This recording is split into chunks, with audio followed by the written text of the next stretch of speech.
This lecture discusses different types of number systems, including binary, octal, decimal, and hexadecimal.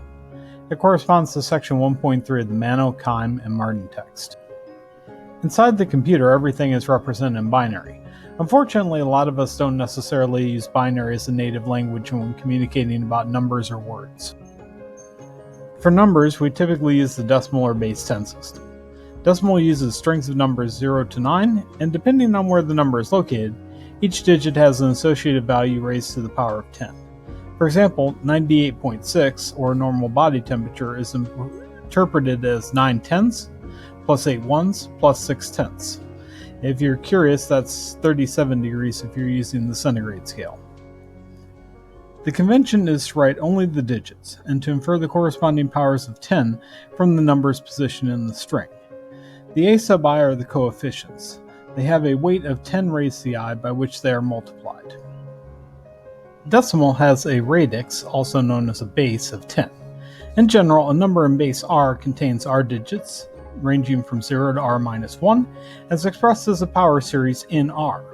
When the number is in positional notation, only the coefficients and the radix point, also known as the decimal, are written down. The base is specified after the parents if it's not obvious. Binary has only two digits, 0 and 1.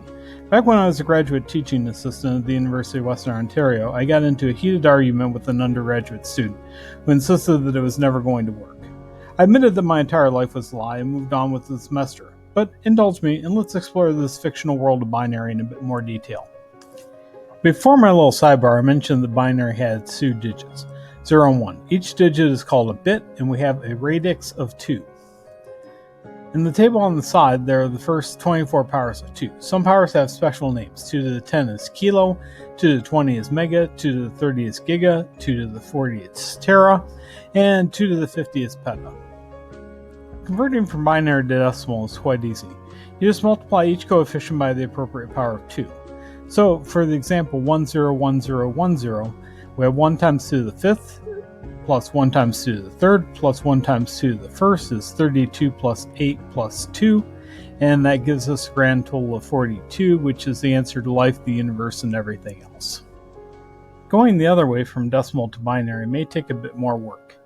Here you need to convert the integer and the fractional parts separately. For the whole numbers, just keep dividing the quotient by 2 until you get a quotient of 0. You then read the remainders from the bottom to the top in order to get the binary representation. So here's how we deal with the fractional portion of the number. We begin by taking the fractional portion of the number that we want to convert and multiplying it by 2. We then separate the integer part and the fractional part. We keep multiplying until we get a fractional part equal to 0, or you have the number of significant digits that you actually want. When you're all done with this process, you read from the top to the bottom. Computers also frequently use octal, base 8, and hexadecimal, base 16. These are definitely not as long as binary since we group 3 or 4 binary digits together. This results in them being easier for humans to read. Conversion to decimal follows the same process of multiplying each coefficient by the appropriate power of either 8 or 16. To convert binary to octal, we simply partition the number into groups of 3 bits each, working from the right. Now, we may need to pad zeros on the left in order to get our even groups of 3s. Afterwards, we assign the corresponding octal digit. Binary to hexadecimal works in much the same way.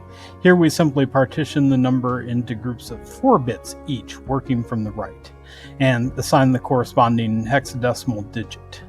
Here you can see that we've added a couple zeros onto the left.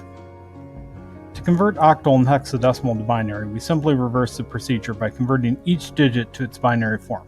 If you're just getting started, you can use a table like the one from the textbook.